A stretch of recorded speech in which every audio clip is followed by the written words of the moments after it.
So May was quite the month in the Ottawa real estate market. And you know what's really fascinating? Economics 101 actually applied. We've had a lot of weird stuff that is kind of inexplicable in the last little while, but this mostly makes sense. So here we are, May, 1,807 sales. That's a 38% increase over April. Now, we do have a seasonal increase in May over April most years, but not that large. So that's really a great sign to see that activity in the marketplace. Of course, active listings are down 10%. You'd kind of expect that, even though there'd be new homes coming to market.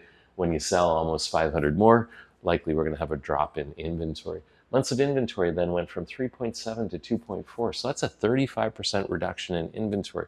We certainly felt that in the market. We saw multiple offers. We saw things going over list price.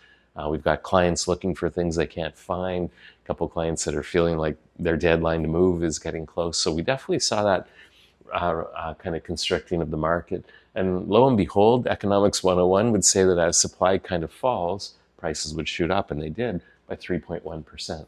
Moving on to our next slide, what we've got here is just kind of May over May. So sales are up 14.9%. Active listings are also up, right? So what that translates into is essentially the same amount of months of inventory. So interesting on this, May 2025 is the first month in 2025 where we saw basically an increase in sales activity over 2024. So interesting. I call that the Trump effect. I don't know. But I think there's been a lot of uncertainty in the market, and a lot of people are kind of been waiting on the sidelines. And we've seen that throughout this year. This is the first kind of glimmer of a better month than we had last year, same time.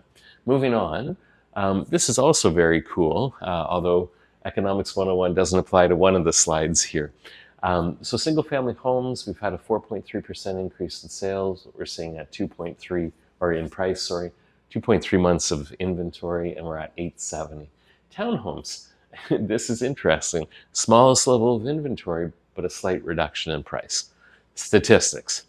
Anyways, apartments, this is probably a really good little sign for many. We're down to 4 months of inventory. We were as high as 7 earlier this year.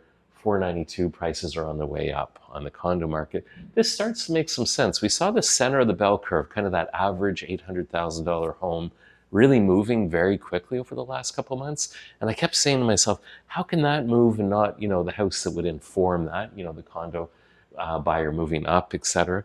Well, now we're seeing kind of the whole market moving in a similar direction. We'll see what June brings. Boots on the ground, I'm not sure that this has the depth and the momentum that we would all like it to have. We'll see. I hope I'm wrong. May was definitely a hot shot of a month. But talking to my colleagues, I'm not sure that June has the same fire. Time will tell.